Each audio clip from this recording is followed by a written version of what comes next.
Cobra, laking cobra mga kalingap.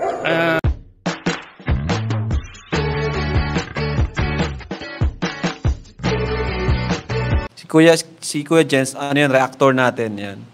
Official reactor.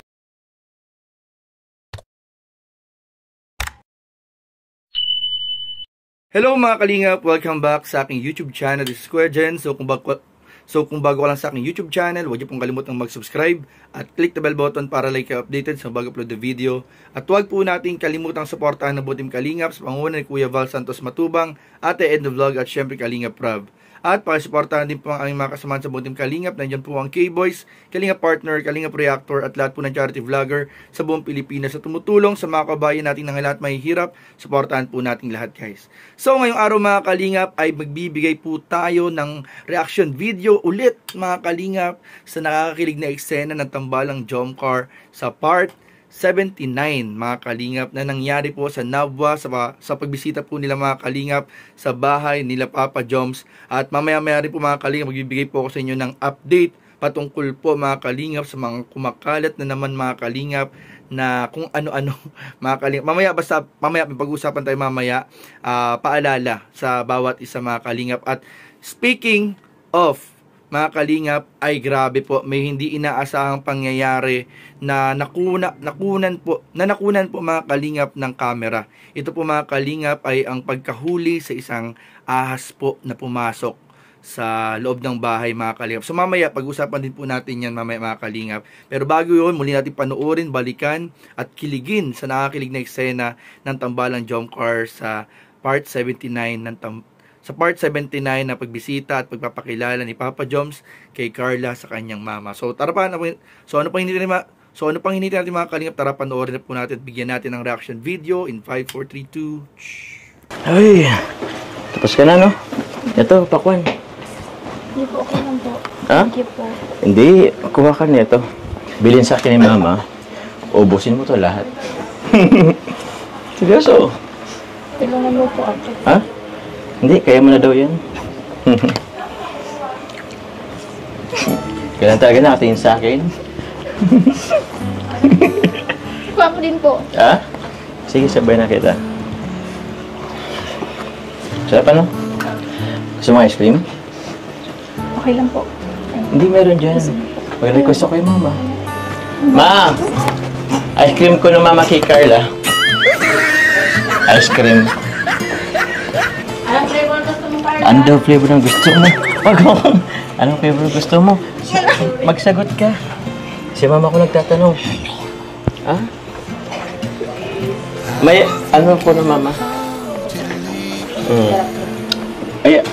Ayaw niyan mama ng ano, ayaw niya ng ganyang flavor mama.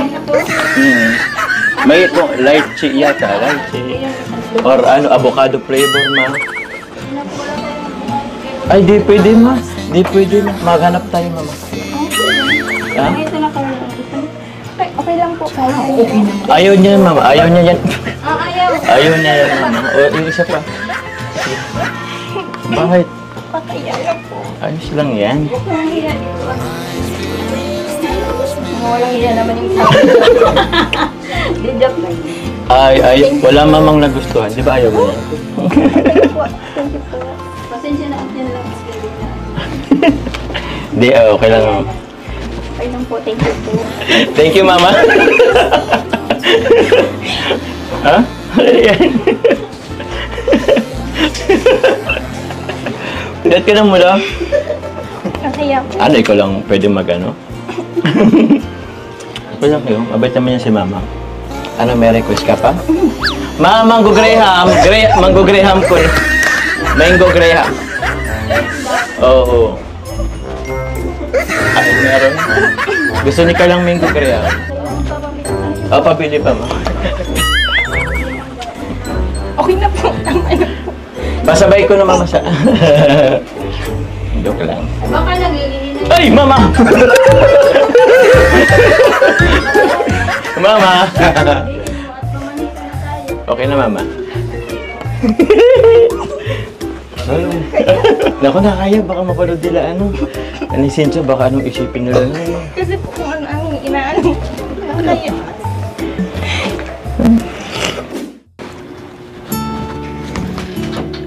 Bakit? Sino Kuya Ramjo? Alam mo yun, nasa labas lang yun. Ano pa kasi? Tawag niyan. Busog pa. Nagalakad-lakad lang yun. Bakit? Ba't mo siya nananap? Baka po naiwan po ako. Ba't ka naman naiwan? Ayaw mo ba nun? Maiwan ka? Joke lang. Hindi ka naman nun iiwan. Alam naman nun na magpasok ka pa bukas eh. Relax ka lang dito. Bakit? Yan sila mo po. Nakasara. Kumakain sila. Busy naman sila. Alam mo sila. Bakit? Alam mo, masaya lang naman ako. Andito ka sa bahay. Diba? Katabi tayo. Kasama sila mama. Bakit? Ito naman. Ano?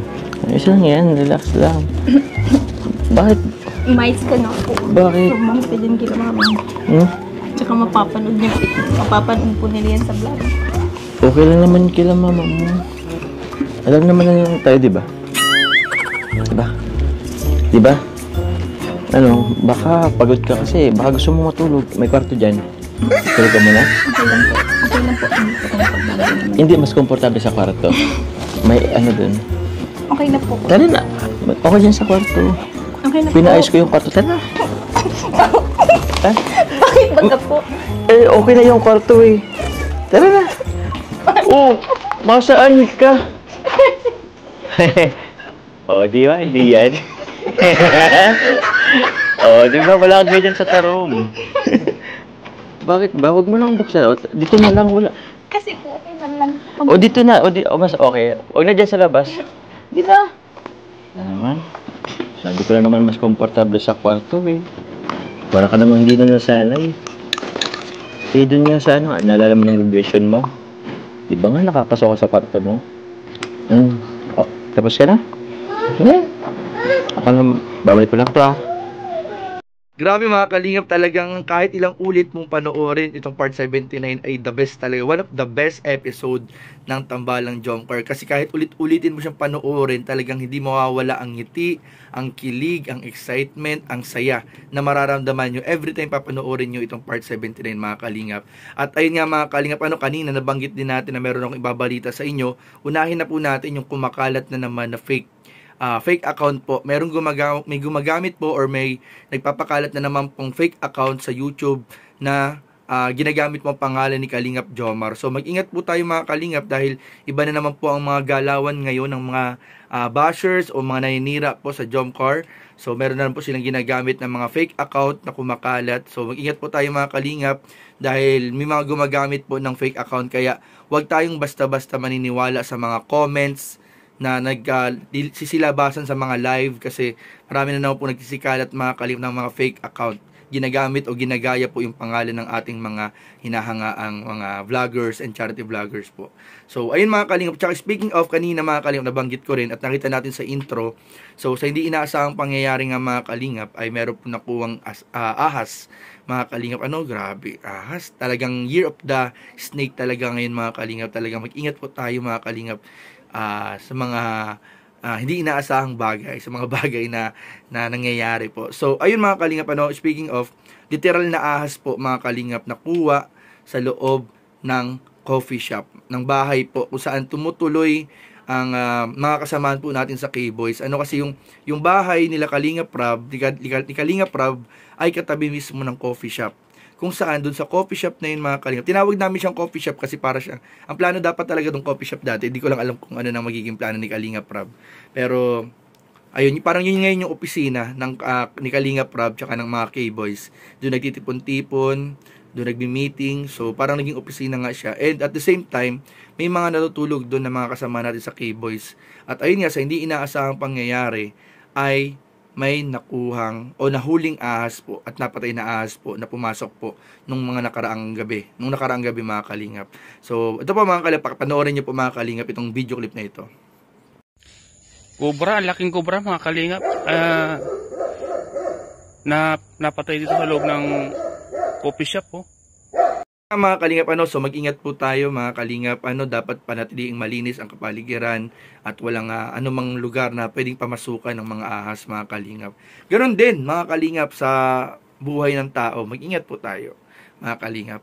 So yun lamang po at maraming po salamat sa inyong panunood. Please don't forget to like, comment, share, and subscribe sa ating mga video. Maraming po salamat. God bless. Bye-bye.